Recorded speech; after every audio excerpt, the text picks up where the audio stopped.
Saudara kalau ke Kanada, jangan lupa kalau ada kemungkinan dengar cerita, belajar baik-baik atau pergi melihat bagaimana itu salmon melawan arus. Saudara-saudara, waktu salmon melawan arus, dia mempunyai sekarang sudah ditemukan kepekaan daripada hidung daripada salmon. Bisa membedakan kimia dan bahan kimia yang berada di air sampai 1/10 juta %. Saudara-saudara, itu mesin apapun di dunia tidak ada yang lebih tajam daripada hidung atau perasaan perbedaan daripada bahan kimia yang begitu besar. 1/10 juta % bahan kimia berada di air itu, dia sudah tahu ini bukan air tadi. Jadi dia mesti cari lagi. Akhirnya dia menemukan tempat kelahiran dia. Kalau dia lahir di telaga-telaga di atas pegunungan atau di dataran yang lebih tinggi, pada waktu dia sudah menjadi ikan yang lebih besar, dia keluar dari telaga masuk ke dalam sungai, turun. Sudah turun dari tempat-tempat Alberta sampai kepada tempat-tempat yaitu British Columbia, sampai kepada itu teluk British Columbia, lalu keluar dari Vancouver, lalu pergi ke lautan, lalu dia pergi melintasi kira-kira 2.000 sampai 3.000, kadang-kadang ada yang lebih besar, bisa 5.000 kilometer daripada daratan yang dia pernah dilahirkan itu. Tapi saudara-saudara, waktu salmon, saudara kalau makan di restoran ada sashimi yang merah-merah itu salmon, ya. Yang lain mungkin bandeng atau apa gitu ya. Yang merah-merah strip-strip putih itu salmon. Itu daging yang penuh dengan gizi dan itu ikan yang penuh dengan inspirasi, saudara-saudara. Ini ikan itu turun sampai di lautan Pasifik, putar sesudah dia menjadi induk yang besar, sudah hamil, banyak telurnya. Bagaimana? Dia berkata kepada diri, saya bukan milik Pasifik. Ini bukan rumahku. Rumahku di pegunungan, rumahku di daratan. Sebelum saya mati, saya tidak boleh melahirkan anak di sini. Saya harus lahirkan anak-anak saya di tempat asalku. Salmon boleh pulang. Dia bawa kompas, lihat-lihat, tidak ada. Dia tidak ada uang dolar beli kompas, saudara-saudara. Ya, orang yang paling kaya adalah manusia. Orang yang paling miskin juga manusia. Ikan itu tidak kaya, tidak miskin. Tidak bisa hilang dolar atau likuidasi atau kesulitan ekonomi. Tidak ada, jaket pun tidak perlu dia. Pokoknya gini, sudah. Lalu dia pulang. Ribuan kilometer pulang. Oh, dia bisa kembali kepada teluk yang dia keluar. Bukan saja begini, dia bisa masuk ke sungai. Waktu dia masuk di sungai Cilaka, ini adalah air terjun. 4 meter tingginya. Bagaimana? Dia lihat ke atas.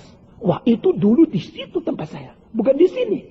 Maka salmon mulai berpikir bang, dia terus putar. Wah, itu dulu di situ tempat saya, bukan di sini. Maka salmon mulai berpikir bang, dia terus putar. Benar. Dia loncat. Waktu loncat baru 3 meter, dah kuat. Dia jatuh lagi. Waktu dia loncat dengan cepat, kena garis batu-batu yang tajam, semua berdarah. Setelah tubuhnya penuh dengan darah, dia terjatuh di situ. Dia mengeluh. Dia tunggu. Seperti mati. Memang setengah mati dia. Tunggu sampai kesembuhan itu terjadi. Tunggu sampai kekuatan dia pulih. Dia tak pernah putus asa. Tak ada satu salmon yang putus asa. Dia terus putar lagi berenang di situ. Sampai pada satu saat dia melontar. 3,5 meter. Masih kurang setengah meter. Dia terbanting jatuh lagi. Mungkin mesti 1 minggu lagi. Dia turun di situ. Tak pernah putus asa. Saudara-saudara. Akhirnya sampai pada satu hari dia sudah menjadi lebih kuat. Sudah latih bagaimana dia tinggi. Dia melewati air terjun. Dia naik di situ. Langsung. Air dekat air terjun itu cepat sekali arusnya. Tapi dia langsung berenang melawan arus. Melawan dengan cepat. Sampai di tempat yang tenang. Dia ngasuh. Sudah ngasuh. Dia tunggu lagi. Dia berenang lagi. Dan saudara-saudara. Seorang ilmuwan sengaja menutup lubang di mana sungai yang paling kecil yang keluar dari tambak itu, di tempat dia lahir ditutup. Seru tutup, dia bersih jalan. Dia berenang menuju ke yang lain. Di tempat lain itu dipisahkan 2 sungai kecil, sehingga dia mesti pilih yang mana. Waktu ikan salmon itu diselidiki oleh ilmuwan, dia pergi sampai di satu tempat. Lalu dia terus ragu-ragu, yang kanan, yang kiri. Dia pergi ke kiri dulu. Akhirnya tidak lama kemudian langsung balik. Lalu ke kanan. Sudah ke kanan tidak lama lagi. Dia tenang terus maju. Dan ilmuwan heran. Kenapa dia bisa menemukan betul-betul jalan ini bukan jalan itu. Ini sudah dibuntu dan itu sudah dikasih cabang. Dia masih bisa. Akhirnya dia kembali lagi ke tempat yang seperti buntu itu. Lalu dimasukkan ke dalam satu tempat. Tapi dia tahu ini tempat sudah dekat. Tapi masih kurang. Karena itu air sungai itu bedanya kimia cuma berapa persen daripada jutaan. Itu presentasi. Sudah. Akhirnya dia melompat. Lompat satu lubang atas ditutup dengan besi. Dia terjang sampai besinya berapa kali. Dia punya kepala luka berapa kali. Dia tunggu lagi. Balik. Sampai tempat asal.